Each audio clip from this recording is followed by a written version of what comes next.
Nous débutons vers 10 000 avant Jésus-Christ. Dans plusieurs endroits du monde, l'homme quitte le mode de vie de chasseur-cueilleur pour devenir sédentaire, développant l'agriculture et l'élevage. La nourriture devient plus abondante, la population augmente, et ceux qui sont mieux lotis, notamment en s'appropriant plus de terres, forment une élite, engendrant des inégalités sociales croissantes. En Mésopotamie, l'apparition de l'écriture nous offre les premières preuves concrètes de l'esclavage. Les esclaves sont soit des prisonniers de guerre, qui dans certains cas pouvaient être rachetés par leur famille, soit des personnes endettées qui s'asservissent le temps de rembourser leurs dettes. Les familles riches et puissantes possèdent quelques esclaves, tandis que les palais pouvaient en avoir des centaines. Vers 1750 avant Jésus-Christ, Hammurabi, le roi de Babylone, rédige un code de loi qui détaille, entre autres, le traitement des esclaves et les peines auxquelles ils sont soumis. L'esclavage est également mentionné sous différentes formes dans l'Égypte antique, ainsi que dans les textes de l'Ancien Testament, qui décrivent le traitement réservé aux esclaves. En Grèce antique, l'île de Chios se spécialise dans la production de vin, ce qui nécessite une importante main-d'œuvre. Des bateaux partent alors acheter des esclaves non grecs enlevés en Thrace, Scythie et Asie mineure. À Chios, certains finissent dans les vignobles, les autres sont vendus principalement dans la mer Égée. La cité se spécialise dans ce marché très rentable. D'autres cités grecques suivent et la population servile enfle partout, si bien que vers 400 avant Jésus-Christ, environ la moitié de la population d'Athènes est asservie. Plus tard, Rome suit ce modèle. Les esclaves proviennent des conquêtes militaires et de raids organisés par des marchands dans les régions frontalières où vivent les soi-disant peuples barbares. Ils sont ensuite vendus sur les marchés aux esclaves. La valeur d'un esclave varie selon son sexe et son âge, mais vers le 1er siècle après Jésus-Christ, il vaut environ 1 an et demi de salaire. En posséder est signe de richesse et de réussite. Les plus riches en ont parfois des milliers, rassemblés dans d'immenses domaines. La condition des esclaves varie d'un endroit à l'autre. Certains travaillent dans les mines, d'autres sont domestiques, et enfin les mieux éduqués peuvent occuper des postes plus importants, comme comptables par exemple. Le 7e siècle marque le début des conquêtes musulmanes.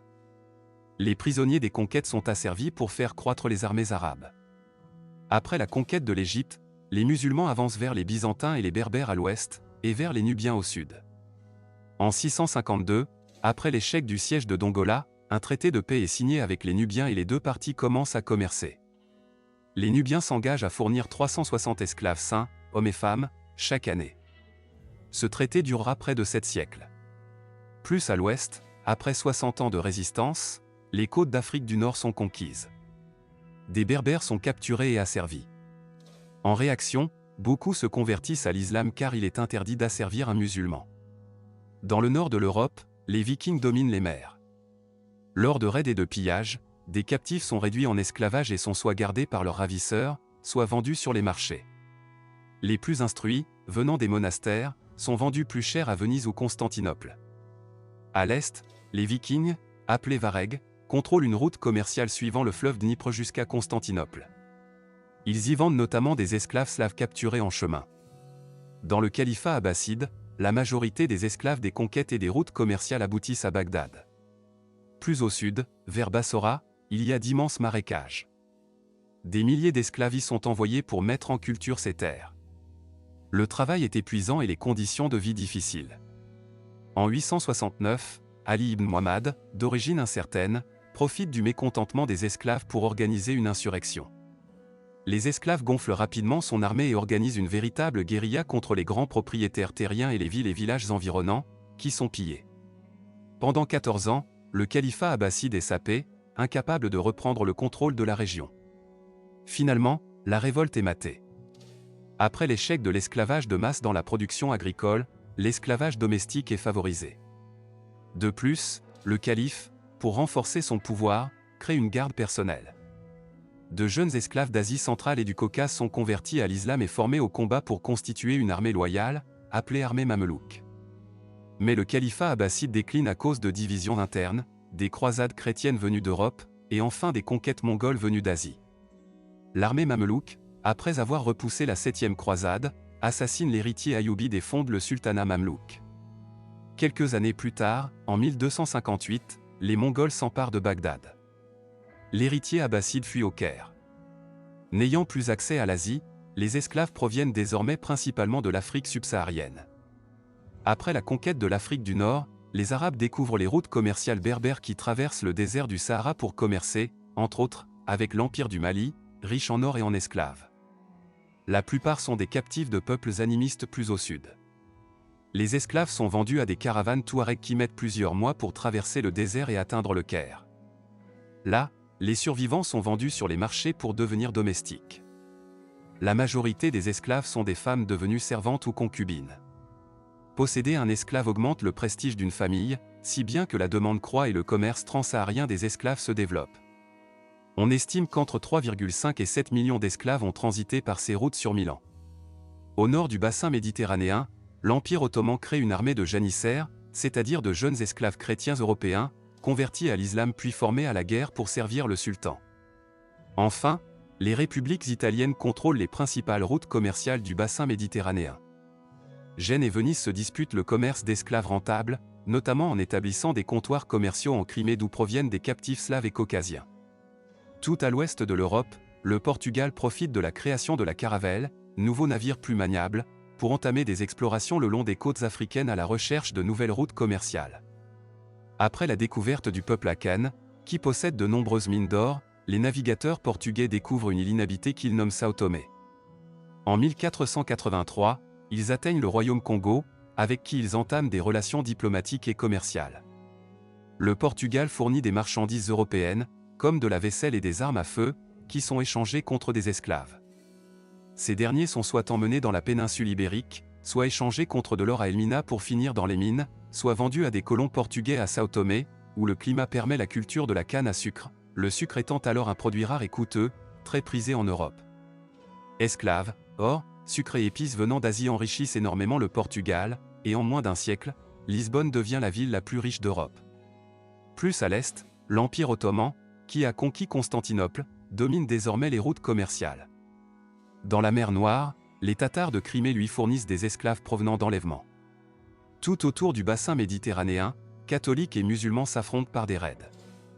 Les musulmans capturés finissent comme rameurs sur les galères catholiques, tandis que des pirates d'Afrique du Nord organisent des raids, jusque dans l'océan Atlantique, pour capturer des chrétiens, qui aboutissent dans leur marché aux esclaves.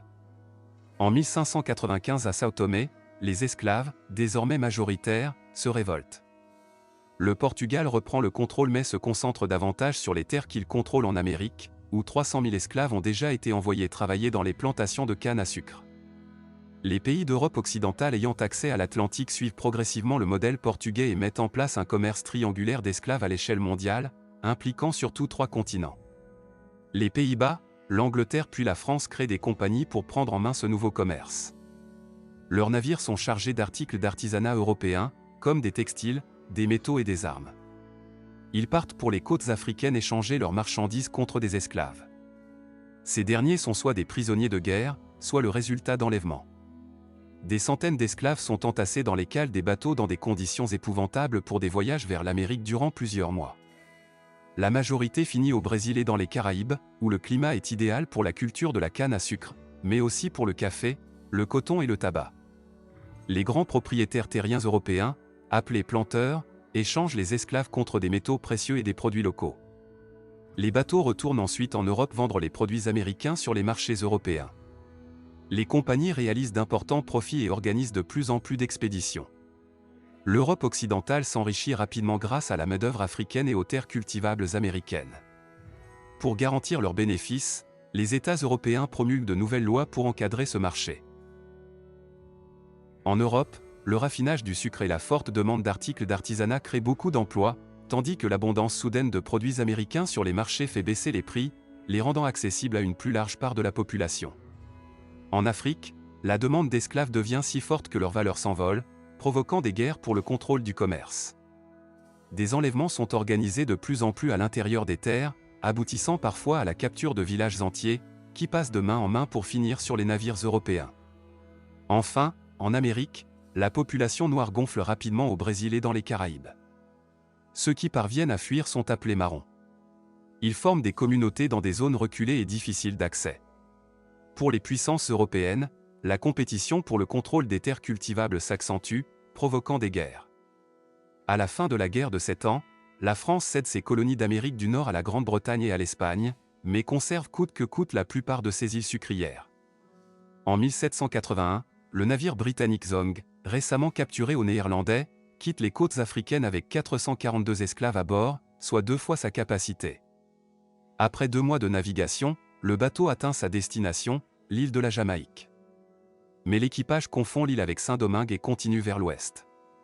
500 km plus loin, le capitaine comprend son erreur, mais il est trop tard pour faire demi-tour, le bateau n'ayant fait aucune escale pour se réapprovisionner et ses réserves en eau potable ne suffisant plus pour 10 jours de trajet.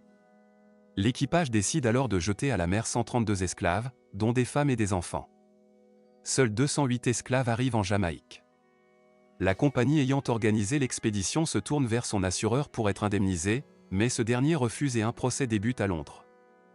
L'affaire est suivie et a un impact sur l'opinion publique, renforçant les mouvements abolitionnistes. La Society for Effecting the Abolition of the Slave Trade est fondée et, malgré son influence encore faible, obtient une première loi limitant le nombre d'esclaves par navire. En France aussi, les premiers mouvements abolitionnistes apparaissent, notamment avec la fondation de la Société des Amis des Noirs. Mais leur impact est encore faible face aux puissants lobbies esclavagistes. Jusqu'à présent, environ 7 700 000 esclaves africains ont été déportés vers les Amériques. La Grande-Bretagne et la France dominent ce marché. Dans les Caraïbes, la colonie française de Saint-Domingue, où un demi-million d'esclaves travaillent, est désormais le premier exportateur mondial de sucre et de café, ce qui en fait la plus prospère. En 1789 a lieu la Révolution française. Dans la Déclaration des droits de l'homme et du citoyen, il est écrit que les hommes naissent et demeurent libres et égaux en droit. À Saint-Domingue, ces mots résonnent auprès des esclaves et des affranchis, qui se révoltent. Un commissaire civil français est envoyé pour rétablir l'ordre. Il proclame l'émancipation des esclaves, obtenant leur soutien militaire en pleine guerre contre la Grande-Bretagne et l'Espagne.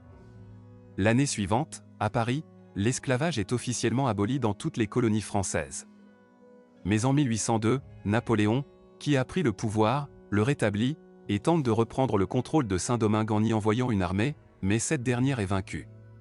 Le 1er janvier 1804, la République d'Haïti proclame son indépendance. C'est la seule république issue d'une révolte d'esclaves et d'affranchis. Cependant, le nouveau pays devra payer un lourd tribut à la France, ce qui l'affaiblira économiquement. Après avoir transporté environ 750 000 esclaves, en 1807, le Royaume-Uni abolit la traite négrière, mais pas encore l'esclavage, qui reste en vigueur dans ses colonies. Le pays use désormais de son influence pour mettre un terme global à la traite négrière. En 1815, après la chute de Napoléon, les puissances européennes se réunissent à Vienne. Le Royaume-Uni obtient de chacune l'engagement d'abolir la traite. Mais dans les faits, il faudra encore plusieurs décennies avant qu'elle ne cesse vraiment. Le Brésil résiste et continue l'importation massive d'esclaves pour sa culture du café.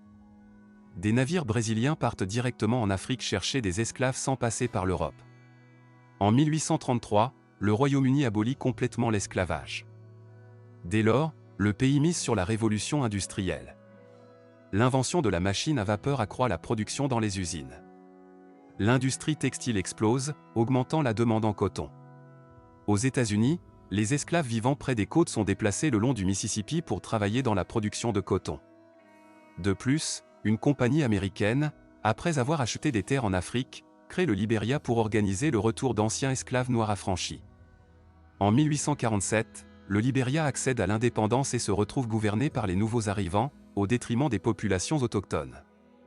En 1848, la France abolit l'esclavage à son tour. Environ 250 000 esclaves sont affranchis.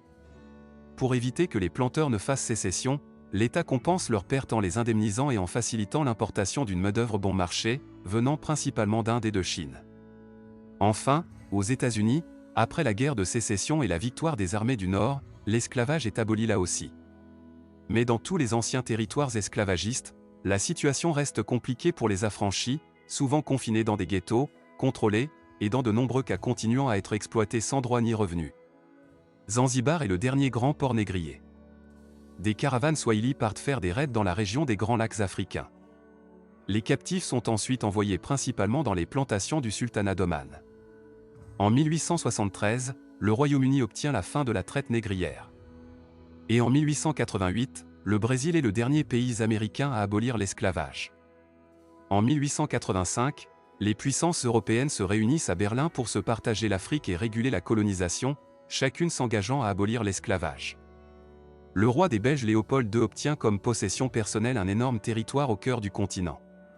Pour asseoir son pouvoir, il reçoit les services d'un ancien puissant négrier de Zanzibar qu'il nomme gouverneur du district des Stanley Falls. La population est soumise à une taxe en nature qui est une forme de travail forcé. Elle doit produire principalement du caoutchouc, très demandé avec l'essor des bicyclettes et l'invention de l'automobile. L'immense territoire est partagé avec des sociétés privées. La population est pressurée pour produire toujours plus, sous peine d'être massacrée ou mutilée en cas de non-respect des quotas. En 1908, sous la pression internationale, Léopold II cède le Congo à l'État belge, qui met fin directement à ces méthodes. En Chine, l'esclavage est encore légal et est favorisé par les nombreuses crises que traverse le pays. Mais sous la pression occidentale, le pays finit par abolir l'esclavage en 1910. En 1930 en URSS est créée l'administration du Goulag pour gérer les camps de travail forcé. Des opposants politiques, des minorités et des paysans riches sont enfermés et contraints au travail dans des régions reculées et hostiles pour construire des voies ferrées, des canaux ou exploiter des ressources comme le charbon ou des minerais. En 10 ans, environ 7 millions d'hommes sont enfermés. Pendant la Seconde Guerre mondiale, les nazis construisent des camps de travail forcés appelés camps de concentration, destinés à faire travailler, souvent jusqu'à la mort, juifs et prisonniers politiques. L'Empire du Japon organise également le travail forcé de millions de prisonniers, principalement chinois au Manchukuo ou indonésiens dans l'île de Java. Après la Seconde Guerre mondiale, les États du Golfe abolissent l'esclavage les uns après les autres. Mais ils conservent une loi permettant aux employeurs de confisquer les passeports des travailleurs immigrés, afin de les contrôler et les empêcher de partir. En 1981, la Mauritanie devient le dernier pays du Sahel à abolir l'esclavage, profondément ancré dans la culture. Avec l'asservissement de certains groupes ethniques depuis des générations, l'esclavage perdure dans des zones reculées. En 1992, le Pakistan devient le dernier pays à abolir l'esclavage, libérant des milliers de paysans travaillant pour de puissants propriétaires terriens. En Corée du Nord, des prisonniers de la guerre de Corée et des prisonniers politiques, hommes, femmes et enfants, sont exploités dans des camps de travail forcé. De plus, le pays exporte sa main-d'œuvre servile à travers le monde, principalement dans des camps de travail en Russie et en Chine, ce qui lui rapporte beaucoup d'argent. En 2017, le pays teste avec succès un missile balistique intercontinental, menaçant directement les États-Unis. En représailles, l'ONU impose de nouvelles sanctions, dont le rapatriement des travailleurs nord-coréens. En octobre 2018, la Chine reconnaît l'existence de camps de rééducation au Xinjiang où une partie de la population musulmane ouïghour est enfermée. Certains camps sont accusés d'organiser du travail forcé dans des usines ou des champs de coton. En 2021, selon les dernières estimations de l'Organisation internationale du travail, il y a environ 50 millions d'esclaves dans le monde, plus que jamais auparavant dans l'histoire. 21,3 millions sont victimes de travail forcé, dont 3,3 millions d'enfants, tandis que 22 millions de personnes, surtout des femmes, sont victimes de mariage forcé, considéré comme une forme d'esclavage sexuel et domestique. Enfin, 6,3 millions de personnes, là encore principalement des femmes, sont victimes d'exploitation sexuelle commerciale. Au total, les femmes représentent environ 70% des esclaves dans le monde.